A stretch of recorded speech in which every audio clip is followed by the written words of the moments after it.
Hey, what's going on, everyone? Hope you're doing good today, and welcome back because we've got a really interesting conversation about PGA Tour 2K25 and its latest update, version 1.021, which just dropped and is giving players quite a bit to talk about.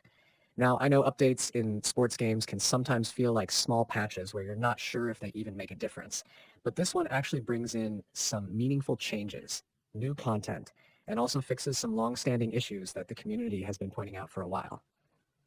So what I want to do is really go over everything in a relaxed way. Like we're just sitting down and talking about what this update means, how it's going to change the way we play, and whether it's actually worth getting excited about. By the end, you should have a clear picture of what's new, what's fixed, and maybe what still feels like it's missing. So let's start with the headline feature, because this is the one thing that always gets people hyped when it shows up in a golf game, an entirely new course. Version 1.021 adds Fields Ranch East at PGA Frisco, which for a lot of golf fans is a big deal. This is one of those courses that doesn't just look great, but has a reputation for being challenging and modern. And getting it in the game means there's a fresh reason to go back in and set up new rounds. Whenever a new course gets added, it's not just about another map or another place to hit a ball, it's about shaking up the strategy you've built up over time. You've probably gotten comfortable with certain holes, certain angles, certain ways to manage your shots, and then a brand new course comes along and forces you to rethink everything. That's honestly one of my favorite parts of these updates because it keeps the game from feeling repetitive. I know some people will instantly test out the course in a casual round. Others will want to grind it out in my career. And then you've got the competitive players who are going to memorize every inch of the fairway to find out where they can get the edge.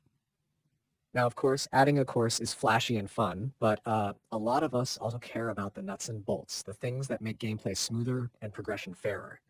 And one of the issues that has frustrated players, especially those who are active in ranked tours, was how percentiles were being calculated and displayed at the end of events. You'd finish an event, check your summary, and sometimes the numbers didn't line up with how you felt you performed.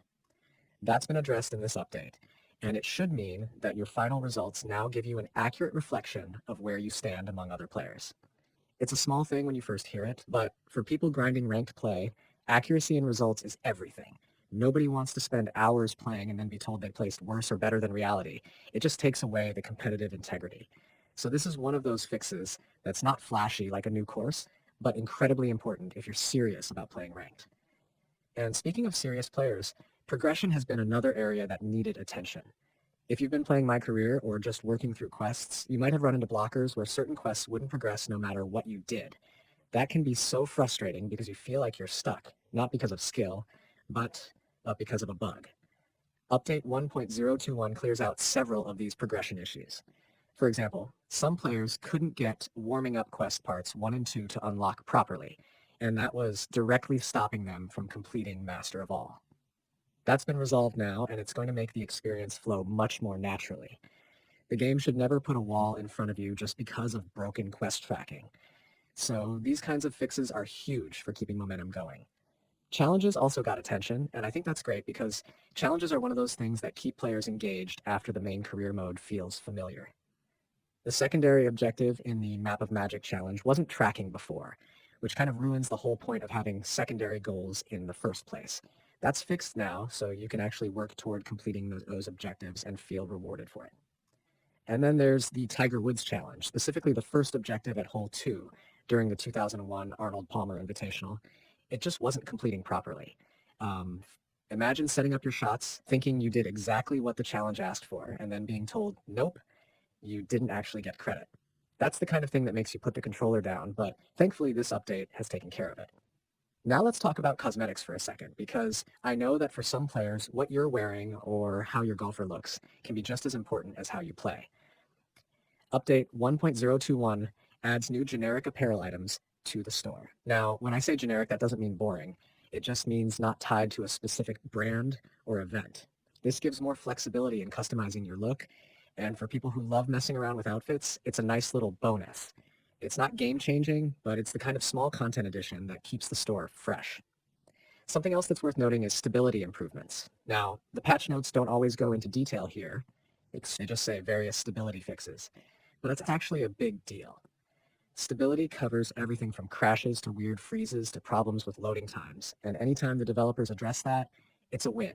It doesn't always get the recognition of a new course or new apparel, but the overall experience feels smoother. And that's something you definitely notice over time. So when you add all of this together, new course, fixes for ranked percentile calculations, quest progression fixes, challenge tracking improvements, new apparel, and stability updates, it starts to feel like a very well-rounded patch. It's not just throwing content at us, it's also listening to the community and ironing out those frustrating issues. And that's where I think this update shines. But let's be real, every update also leaves players wondering what didn't get fixed yet. For example, there are always going to be smaller bugs that linger, 8 bugs, maybe certain animations or minor physics issues with how the ball reacts in extreme situations. The community is usually pretty quick to point out what still feels off, and I wouldn't be surprised if we see another smaller patch soon that cleans up whatever didn't make the cut this time. That's the nature of sports games that are live serviced. It's an ongoing process. Another thing to think about is how these updates affect the long-term lifespan of PGA Tour 2K25. A new course is fantastic now, but what happens in 6 months? Are we going to keep seeing new courses, or was this a one-off? Is there going to be more new apparel, more quest content, maybe even new features? That's what keeps the community alive, because you don't want the game to feel stale just a few months after launch. This patch is a step in the right direction, but it also sets expectations that we'll keep seeing this kind of meaningful support. And let's not forget the competitive scene. For people who stream this game, who play it in online tournaments, or who are just obsessed with climbing the ranked ladder, the fixes to percentiles and the addition of a new course are huge. A new course changes the meta, forces people to adapt, and makes competition exciting again.